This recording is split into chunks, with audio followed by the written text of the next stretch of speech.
नमस्कार।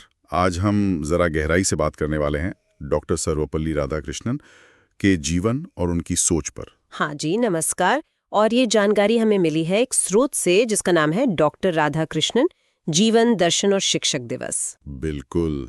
तो आज हम समझने की कोशिश करेंगे कि उनका सफर कैसा रहा, एक साधारण पृष्ठभूमि से लेकर देश के सर्वोच्च पद तक। और खास तौर पर शिक्षा पर उनके विचार क्या थे, आज भी वो कितने प्रासंगिक हैं, ये देखना दिलचस्प होगा। हाँ, और क्योंकि उनका जन्मदिन शिक्षक दिवस के रूप में मनाया जाता है तो ये और भी जरूरी हो जाता है। सही बात है। चलिए तो शुरू करते हैं। उनका जन्म हुआ 5 सितंबर 1888 को तमिलनाडु के एक छोटे से गांव तिरुत्तिनी में। परिवार साधारण ब्राह्मण परिवार था। हाँ, लेकिन अपनी मेहनत और जबरदस्त बुद्धि के बल पर वो बहुत आगे बढ़े। उन्होंने दर्शन शास्त्र यानी फिलॉसफी में पढ़ाई की। और बहुत कम उम्र में ही पढ़ाना शुरू कर दिया था, है ना? हाँ, बिल्कुल।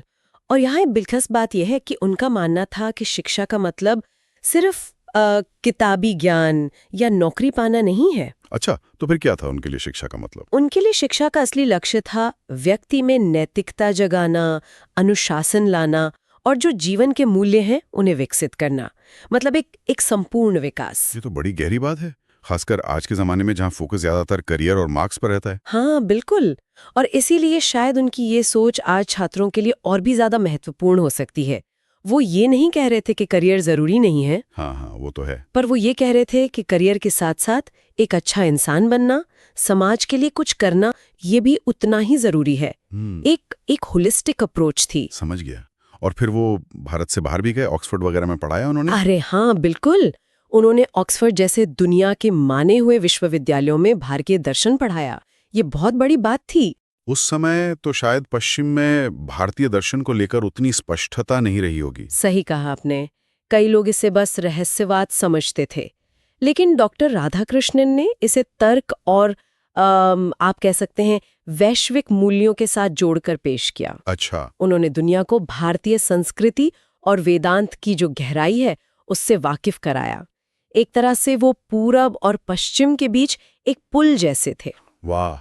और फिर उनका राजनीति में आना, वो उपराष्ट्रपति बने और फिर भारत के दूसरे राष्ट्रपति। हाँ, ये भी उनके जीवन का एक महत्वपूर्ण पड़ाव था।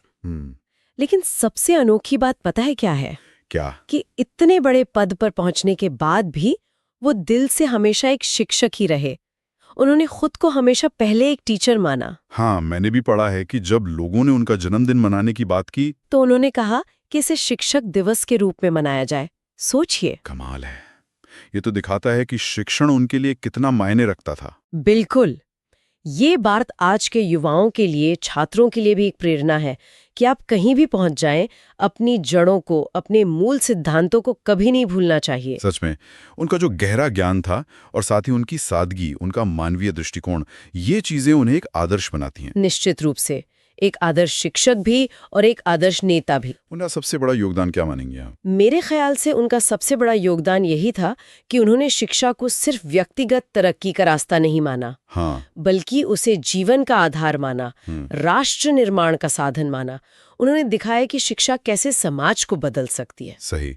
और ये सोच आज भी जो लोग सीख रहे हैं, स्टूडेंट्स हैं, उनके लिए एक बड़ी प्रेरणा बन सकती है। बिल्कुल, कि शिक्षा को सिर्फ ग्रेड्स या सैलरी पैकेज के चश्मे से न देखें, उसे व्यक्तिगत और सामाजिक विकास का एक शक्तिशाली जरिया समझें। तो कुल मिलाकर डॉक्टर राधाकृष्णन का जीवन हमें यही सिखाता है कि ज्ञान तभी सार्थक है जब वो दूसरों की जिंदगी में उजाला लाए, है ना? हाँ, बिल्कुल।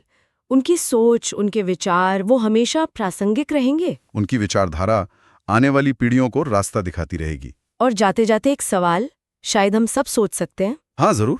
अगर हम भी डॉक्टर राधाकृष्णन की तरह शिक्षा को सिर्फ करियर बनाने की मशीन न समझें, बल्कि उसे मूल्यों से, चरित्र निर्माण से और समाज में योगदान देने से जोड़कर देखें, तो हमारे सीखने का तरीका कैसे बदल सकता है। ये सोचने वाली बात है। हाँ, ये नजरिया आज के छात्रों को अपनी पढ़ाई में एक नई ऊर्जा, एक नया मकसद कैसे दे सकता है, इस पर जरूर सोचना चाहिए।